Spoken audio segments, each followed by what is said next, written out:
Thank you all for joining us. Today is all about automation strategy. I'm delighted to say that we're joined by Sven from BPA, who can talk about automation strategy, I'm sure, in his sleep. But it is really much of everyone should now have automation at the core of their business and really make the most of that to concentrate on more important aspects of the business while the system can automate the mundane. So without further ado, I will pass over in a second. As I say, I'm Alan from Ascari. We're joined with Sven from Codeless Platforms. And today's agenda is just really all around automation, the factors that drive it, how you can use it, how to get the most from it. So I'm going to pass over control to you, Sven. Okay, can everyone see that all right? Okay, yeah, thanks, Alan. And yeah, delighted to join you for another one of the webinar series.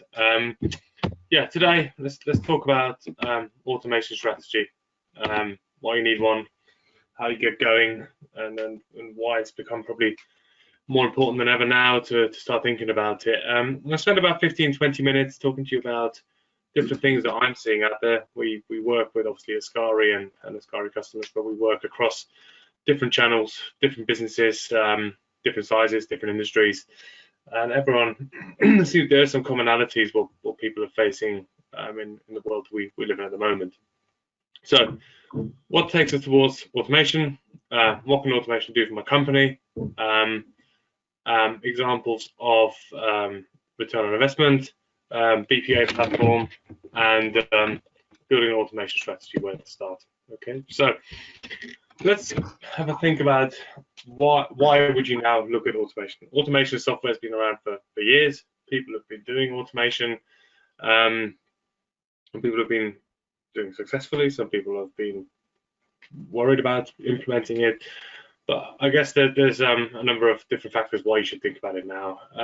When we were preparing for this webinar, we took a very simple pest analysis and just looked at political factors, economic, social, and technological factors that should potentially push you towards automation. And if we think about political factors and what that means, we've got Brexit coming up towards the end of the year. I know it's very much playing second fiddle to COVID at the moment, but it will be coming, and it's been around for about 2 or 3 years. And there's a lot of growing friction at the moment between trading blocs, between the EU, the US, China, and that will have an impact potentially on how we do business. I've been talking to a number of companies recently who are saying actually when and if Brexit does happen, that will have a resounding effect on how we source our goods, how we export, some of the red tape that comes with doing business with the EU bloc.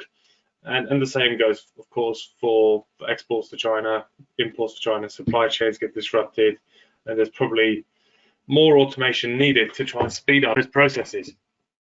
From an economic point of view, I think we now see that actually there's a recession of some sort, no doubt, will be coming, even though we're probably halfway in it already. I mean, April was as bad as the whole of 2008 and 2009 combined, by the sounds of it. And we will bounce back, we will get better, but there's businesses now that are looking at this time to hunker down, automate, get really efficient, get really good at what you do, and when things inevitably pick up, which they will do, then you're ready really to hit the ground running. And we've seen that with lots of businesses over the years where they've used some of these tougher times to get really efficient and get really smart at how they work. You will see, the fact that there will be a recession and that the furlough scheme will end, it will have an impact on how much money there is in the economy. People might spend less, people will be unemployed.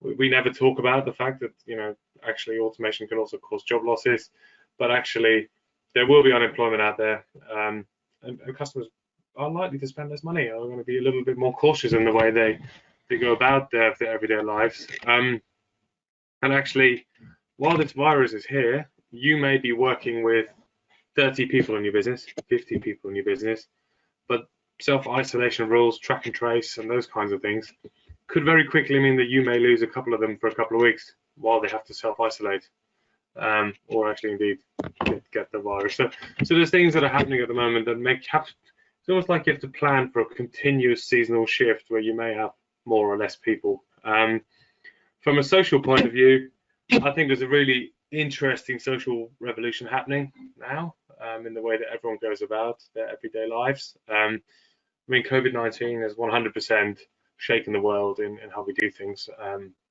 don't know about everyone on here.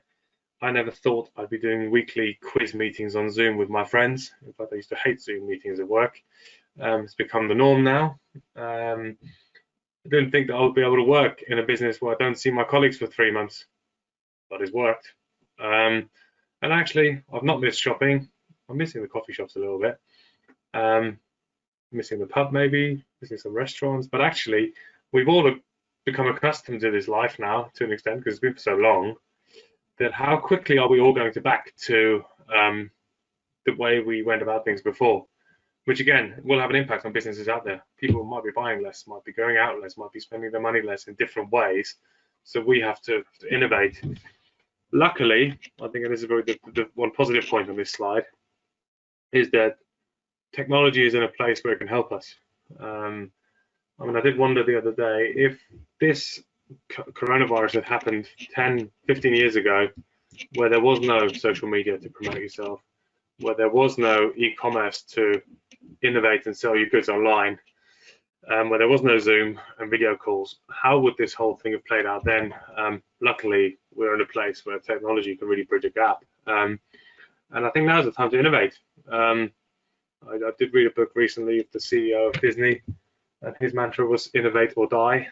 Maybe a bit strong, but the mantra is there. It's time to think outside the box. It's time to potentially automate some things, get more efficient, sell in a different way, promote yourself in a different way. So that's what's facing businesses at the moment. Those factors have an impact on businesses' trade, and it means there's more competition. You know, there's more people selling online, less people spending money. So you have to fight harder for that pound. The fact that there is frictions in trading blocks, that there is frictions on how you get your goods. I mean, lead times are longer now. I mean, even, God forbid, 3 months ago, someone said your Amazon parcel won't be there in a day. You know, we'd have all had heart palpitations. But now, goods are coming within 7 days, within 3-4 days, and it's taking longer to get things. And actually, Alan, we had a conversation with only one of your clients the other day. If they missed one of their key shipments, for plastic gloves, I believe it was, they potentially have to wait 4 more weeks. So it sets them back. So it's Nice. So I think it's those sort of things that are really coming to the fore now. More business will be conducted online. I think that's a given. You know, the amount of things I've now ordered online and had delivered, I would have never thought before. You know, afternoon tea from the local cafe, and customer experience is now absolutely critical. So the way you engage your clients, the way you work with them, the way you communicate with them, the way you allow them to interact with you as a business should be the forefront of your mind. Because there's lots of people online and everyone will be looking for that Amazon experience. I mean, that is the benchmark out there. So in short, you need to do more with less, probably. That's likely to be the picture for the next 6 to 12 months and maybe beyond. So automation in however way you do it, I mean, we can help you, but there's many ways of you can automate things. You know, it can improve your margins because you're actually able to serve quicker and get through some of the loops quicker, meaning less time spent moving products. You can take care of compliance. If you automate some of the processes around your credit control, you can actually improve the cash flow and cut administration generally across the business. You can actually increase visibility of critical information in your company, and I think that's really important now, is to know when something's about to go wrong, rather than learning about it when it has gone wrong. So that's again a really useful part of automation, and the fact that you actually standardize some processes, so you always have things running in the same way. From a customer's point of view, you can reduce the fulfillment times, and I'll show you a sample process in a minute where that comes into play. You can provide better customer service because actually the everyday things that customers want to know: have you got my order? When's it coming? How's it shipped? What's my account balance? All these sort of things should be available on demand in the customer portal, or should be delivered to the client regularly without having to ask. You don't want them calling you for that kind of stuff. Customer experience, we talked about that, communication, lead times, actually greater satisfaction levels. These are all the sort of things you probably will be thinking about now for your business and your clients. So example process. Now, I don't know what all of your businesses do, and maybe we can do this in a one-to-one conversation after this webinar. But we do a lot of work at the moment with e-commerce, naturally. There's so many companies that have been forced online and are venturing into their first ever sort of online presence. There's lots of companies that have seen their demand skyrocket. Again, Alan, the client we spoke to the other day, because of what they sell, all of a sudden selling 10 times as much. Yeah, COVID-19 totally changed their world. Yeah, quite exactly. So, and all of a sudden, some companies are in a place where they had an e-commerce presence and it just wasn't good enough anymore, and they had to change. So there's lots of re-platforming going on at the moment. But if we think about, I place an order on a website and it turns up at my house. As far as I'm concerned, that's all that happens. But in between all of that, there's so many touch points that can create an incredible amount of admin if you're not careful.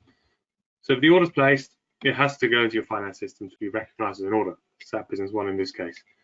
Once it's in there, and that is, if you're not careful, someone keying that in, or there's a delay there potentially. You then have to place that into your warehouse system or your shipping software, just so that the parcel actually goes to the client. And you've got to update the customer with the status. That part alone probably has to happen in the first half an hour, certainly the first 3. The customer wants to know straight away, I've got your order. They want to know when it's been in the warehouse and it's been picked. They want to know when it's being shipped. And that's okay if you can do that with 10 orders. But like I say, so many clients now that we've been speaking to all of a sudden are, e-commerce, the percentage of their business of e-commerce was 6%, is now 25%. All of a sudden, the previous e-commerce process doesn't work anymore. You then have to reconcile the bank. Again, that's okay if you're doing that with 5 or 6 orders. If you all of a sudden got to do 1,000, different story.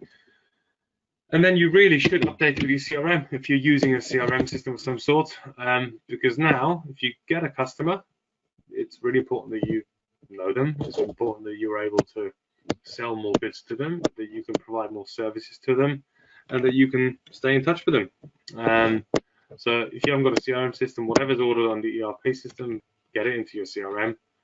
Alternatively, if your sales guys are selling through the CRM system and you have a customer that's gone out of business or has gone over their credit limit or are not solvent anymore, you don't want to be selling any more goods to them. So it's that kind of information flow that's really important now, because you could find yourself shipping thousands of pounds worth of goods to someone that actually can't pay you, and that's a disaster, obviously.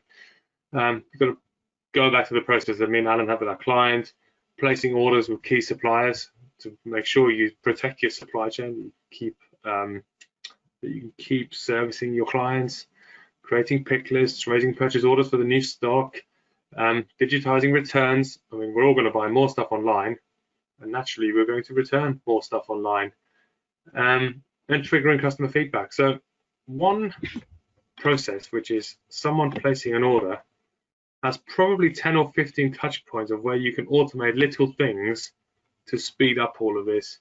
I mean, you could have a number of full-time employees just doing this.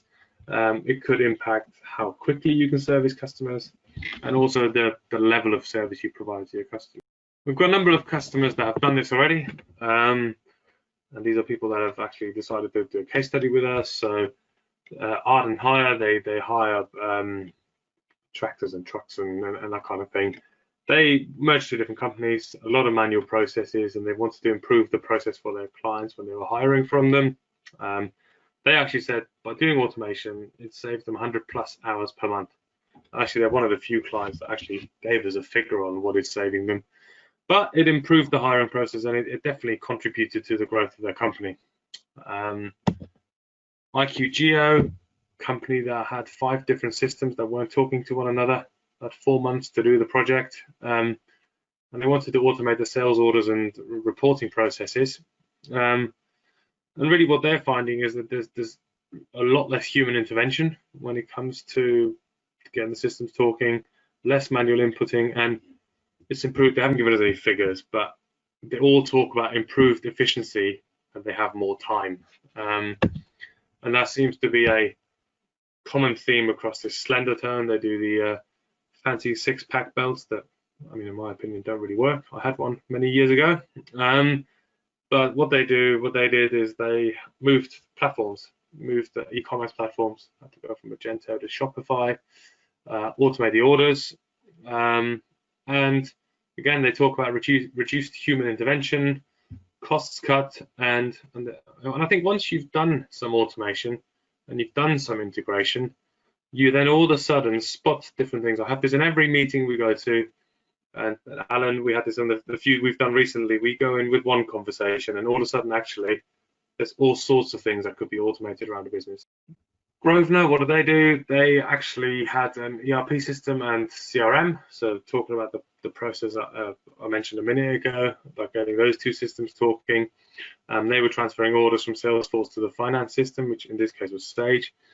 But again, better efficiency. But what this was interesting was they didn't just look at the ROI of that process. There was a wider opportunity. If they got those systems talking, they were in a place to offer online trading to customers. So sometimes you have to get your back office in order to then be able to innovate with the way you interact with your clients. From a return on investment point of view, we have an ROI calculator on our website. It's, I'll be honest, it's a bit about how many hours do you take to do a certain process, how many orders are you taking per day, how many hours does such and such member of staff spend on this process.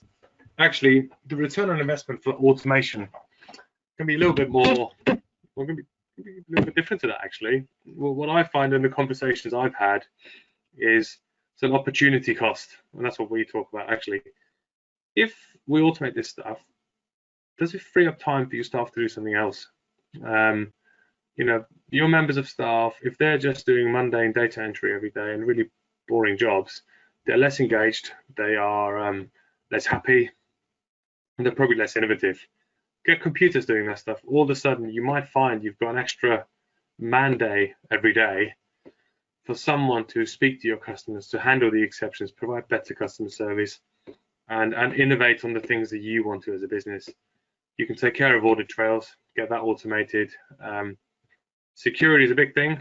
The way that data has moved around businesses, we've seen a lot of processes where FTP files are being files were being put into FTP folders and then consumed. People are really not happy with that at the moment. There's so many data hacks going on that actually having data even temporarily accessible to someone that shouldn't have it is a big risk. Impacts if something's not done. So, if a code, we had that one customer said if there was a certain code that wasn't entered into an invoice, it actually prevented it from being paid. And standardizing a process. So I use our own business. We're the shoemaker with bad shoes, if that's the saying. In our licensing department, if the girl that does the licensing, if she's not there, all of a sudden our licensing process doesn't run in a standardized way. We're in the process of automating it, but if you have any bottlenecks that relies on people and relies on people being there, that could be a problem. If those people all of a sudden aren't there, you may not be able to serve your customers in the right way. And reputation. One of our clients sells online, sells on eBay. If that customer loses half a star of his eBay rating, it costs him thousands. So being able to satisfy orders automated fast and in a standardized way was really important to that client. Now, that's the theory of why you should automate. What can we do? Well, we've got the tools to help you with that. Obviously, Mascari are well trained and can do all the delivery, and we can talk in detail with you about that. But you look at system integration tools to link systems together, which for us is BPA Platform. You look at tools to automate reports, that's BPA. Workflows, also BPA. You might send emails and alerts, that's a combination of BPA and Token Text, which is an SMS platform. Or you might actually look to build some applications to extend your back office systems, like a customer portal, a returns portal, all those kinds of things.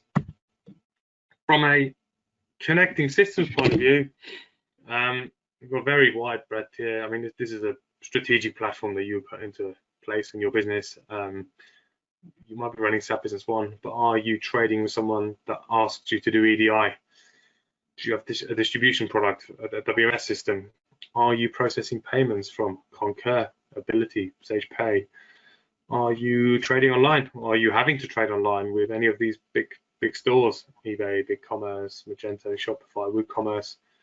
What about your marketing? You're running HubSpot, Mailer, and are you shipping using DHL, Metapack, FedEx, and your CRM? We work with Salesforce, Zoho, Sugar CRM, Dynamics. So if you have anything where you want to link systems together, that can save a lot of time because you're not moving data from A to B, and you actually get a better picture of what's going on in your business. This is what a product looks like, and like I say, off the back of this, we are more than happy to do individual demos with you. It's a very powerful product. It's live with 8,000 customers worldwide. Ascari are an excellent partner that really know the platform. So if you want to learn more, then we'd be more than happy to do a one-to-one session with you. There's also a workbook which talks about the automation strategy, which Alan and his team will send to you off the back of this. And that's it from me. I hope that's been useful and given you something to think about, and be more than happy to take some questions. I'll unmute everybody now, just in case. We don't always find questions come at this stage, but if you're shy and don't want to ask any questions, that's absolutely fine. But if you do have them and you're happy to ask them, please do ask them now. No, in that case, I'll make sure this document gets over to you guys as soon as possible.